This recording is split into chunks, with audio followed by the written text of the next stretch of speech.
अस्सलाम वालेकुम नाज़रीन, आज हम आपको घुमाने के लिए लेके जाते हैं नलतर वैली, जो कि गिलगित से तकरीबन 40 से 45 किलोमीटर दूर है।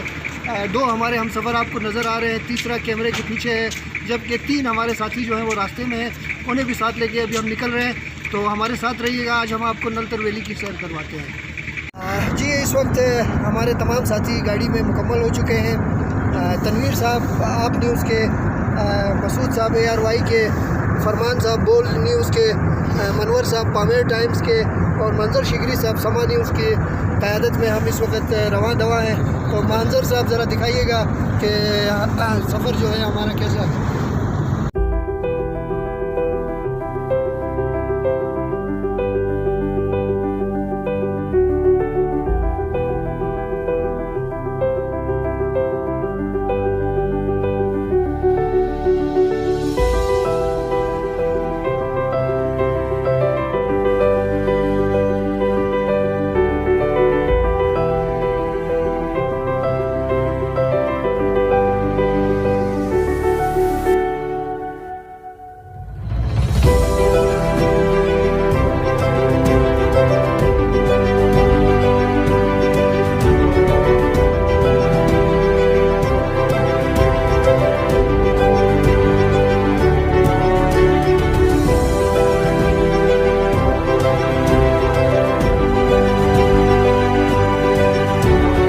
नलतर रोड जो है, चूँकि इस वक्त रिश्तेदारों की जो बर्फ़बारी है उसकी वजह से यहाँ पर जगह जगह ककर जो बर्फ़ की जमने की वजह से, बर्फ़ की तेज़ जमने की वजह से गाड़ियों, ख़ासकर वो गाड़ियाँ जो 4 व्हील ड्राइव ना हो, उनके लिए इस पर सफ़र नामुमकिन है। जो लोग यहाँ आना चाहते हैं उनके लिए ज़रूरी है कि वो 4x4 गाड़ी और उसके साथ जो चेन होंगी उसके साथ आ जाएं, क्योंकि इस हालत में इस रोड पर सफ़र मुमकिन नहीं।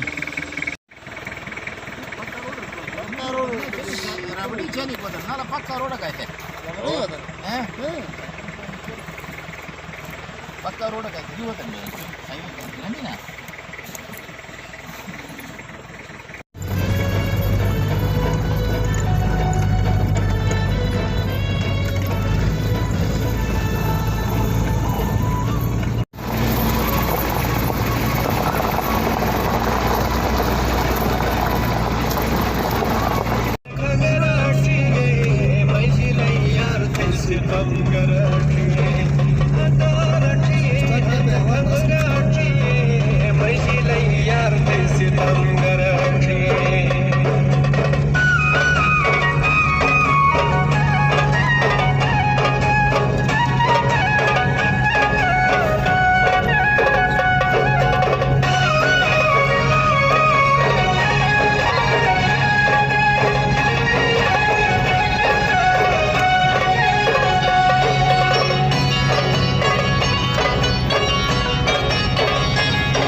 गिलगित से नलतर तक का सफ़र अगर मुख्तसर ऐसा सफ़र इतना लंबा सफ़र नहीं है, कोई 42 से 45 किलोमीटर, चूँकि स्नोफॉल की वजह से रास्ते में काफ़ी गाड़ी के लिए रुकावट होती है, लेकिन बहुत खूबसूरत, बंदा बहुत इंजॉय करता है इस मौसम के अंदर, क्योंकि स्नोफॉल वैलीज़ में जो है ना, स्नो कवर्ड वैली है बहुत ज़्यादा हमारे यहाँ पर।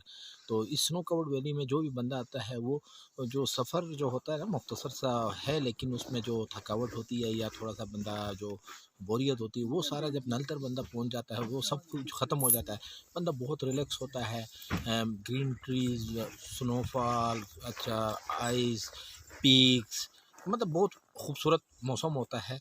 अगर आप भी चाहें तो नल तक जो है विंटर में सफ़र कर सकते हैं। जी, गिलगित से तकरीबन 2.5 घंटों का एक पुरख़तर सफ़र, लेकिन बर्फ़ के दौरान जो है वो गाड़ी में चेन लगाए गए और फिर धीरे धीरे धीरे धीरे बिल आखिर हम अपनी मंजिल पर पहुंच गए। ये जो है ये एयर फोर्स का यहाँ पर मेस है, वीआईपी मेस है। यहाँ पर मेहमानों को रखा जाता है, जो स्की प्लेयर्स हैं उनके लिए यहाँ रिहाइश की सहूलियात हैं, खाने पीने की सहूलियात हैं। बहुत अच्छा जो है मयारी मेस है और इसके अंदर फ़ोटो गैलरी है। उसके अलावा आपको बता दूं कि अभी यहाँ से हम स्की जो चेयर लिफ्ट है, स्की पॉइंट है, उसकी तरफ जाएंगे। हमारे साथ रहिएगा।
और यूँ मेस से हम स्की रिज़ॉर्ट तक पहुंच गए हैं और इस वक्त मेरे साथ गिलगित बल्तिस्तान के स्की स्टार अब्बास भाई मौजूद हैं।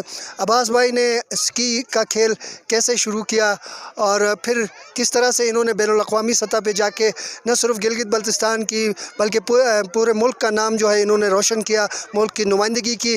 अस्सलाम वालेकुम अब्बास भाई। वालेकुम सलाम। अब्बास भाई, हमारे नाजरीन को आप ज़रा अपने सफ़र से मुतल्लिक बताइएगा कि कैसे आपने स्की शुरू किया और फिर किन किन मुकाबलों में आपने हिस्सा लिया, किन किन मुल्कों में आपने हिस्सा लिया। अस्सलाम वालेकुम। मैं फ़र्स्ट ओलंपियन मोहम्मद अब्बास मेरा नाम है और मैंने 7 साल की उम्र से स्कीइंग शुरू की है, जो कि मैं 7 साल की उम्र में नेशनल टीम में गया था और मैंने बाहर के जो है 86 कंट्री में मैं अपना मुल्क का नाम रोशन कर चुका हूँ, जिसमें मैंने 5 रेसेस, वर्ल्ड कप और वो ओलंपिक्स तक में गया और अल्हम्दुलिल्लाह मैंने ओलंपिक्स में भी जो है बहुत एक अच्छे तरीके से अपने मुल्क का नाम रोशन किया और अभी आगे भी इंशाल्लाह यही उम्मीद है कि हम अभी आगे छोटे बच्चों बच्चों को स्कीइंग करा रहे हैं। अभी आप देख रहे हैं कि इतना रश लगा हुआ है, इतने बच्चे आ रहे हैं, बच्चियाँ आ रही हैं, और इंशाल्लाह उम्मीद यही है कि इन बच्चों को सिखाएंगे और ये सारे बच्चे जो हैं बच्चे जाकर अपने मुल्क का नाम रोशन करेंगे। और बाकी देखें हमारे गिलगित बल्चिस्तान में जो है ये बर्फ़ तो मुख्तलिफ़ जगहों में पड़ती है, लेकिन सबसे नज़दीक जो बर्फ़ पड़ती है वो नलतर बाला में पड़ती है। और नार्दर्न एरिया के स्पेशल बच्चों को ये पैगाम है कि रोड जो है वो भी इतना मुश्किल नहीं है, आएँ देखें करें, और बहुत मज़े की गेम है, और हर बच्चे को यही पैगाम है कि आप आए स्कीइंग करें। बहुत शुक्रिया अब्बास भाई। बिल्कुल नाजरीन, गिलगित बल्तिस्तान में मौसम सरमा के दौरान बहुत ज़्यादा बर्फ़ पड़ती है। गांव वेली जो है, बच्चे अगर थोड़ी सी तवज्जो दें, वो स्की खेलना चाहे तो स्की के खेल को सीखकर, बहुत आसान खेल है, सीख सकते हैं, और इस खेल के ज़रिए वो मुल्क और कौम का नाम पूरी दुनिया में भी रोशन कर सकते हैं। अब्बास भाई ये बताइएगा कि नलतर में जो हमारे यूथ है, इनकी कितनी दिलचस्पी है स्की के खेल में? सर देखें, मैं एक था स्कीइंग में, कहीं आज से 20 साल पहले मैं एक था, और आप अभी ख़ुद देखेंगे कितने आपको 150-200 बच्चे नज़र आ रहे हैं। तो अभी जो है लोगों को स्पेशल, हमें जो 8-10 लड़के थे हम शुरू के, जो इंटरनेशनल में गए या बाहर हमने कंपटीशन खेले, जिसकी वजह से बहुत लोगों को जो है ना अभी शौक़ भी आ गया, जज्बा भी आ गया, जो कि अभी आके मेहनत कर रहा है। हर बच्चा यही चाहता है कि मैं स्कीइंग करूँ, और हर बच्चा स्कीइंग करता है। और अभी तक मेरे ख़्याल में कोई 100 के करीब बच्चे इधर से जो इंटरनेशनल जाकर अपने मुल्क का नाम रोशन कर चुके हैं, और उम्मीद है कि इंशाल्लाह आगे ये अच्छा से अच्छा करेंगे। बहुत शुक्रिया अब्बास भाई। बिल्कुल एक शेर का एक मिसरा है कि ज़रा नम हो तो बड़ी ज़रखेज़ है साकी ये मट्टी। तो इसी तरह यहाँ टैलेंट की कोई कमी नहीं है, ज़रूरत इस चीज़ की है कि मौक़े फ़राहम किए जाएँ, और जैसे ही बच्चों को ये मौक़े मिलते हैं तो वो यकीनन एक अच्छे खिलाड़ी के तौर पर मुल्की सतह पर और बैनुल अक़वामी सतह पर मुल्क और कौम का नाम रोशन कर सकते हैं। आज वादी नलतर में स्नो डे भी मनाया जा रहा है, इस हवाले से यहाँ तकरीब का भी इनेकाद किया गया है, और वादी जो है वो बहुत खूबसूरत मंजर पेश कर रही है बर्फ़बारी के बाद, और बहुत हसीन नज़ारे हैं। जो लोग वादी नलतर कभी नहीं आए हैं उन्हें हम यही मशवरा देंगे कि वो ज़रूर आएँ, और हर मौसम में आएँ, खुसूसन सर्दियों के मौसम में यहाँ की खूबसूरती जो है वो बेमिसाल है, बेनज़ीर है। तो कैमरामैन मुनव्वर हुसैन नगरी के साथ अब्दुर्रहमान बुखारी को अगले प्रोग्राम तक इजाज़त दीजिए। अल्लाह हाफ़िज़। पाकिस्तान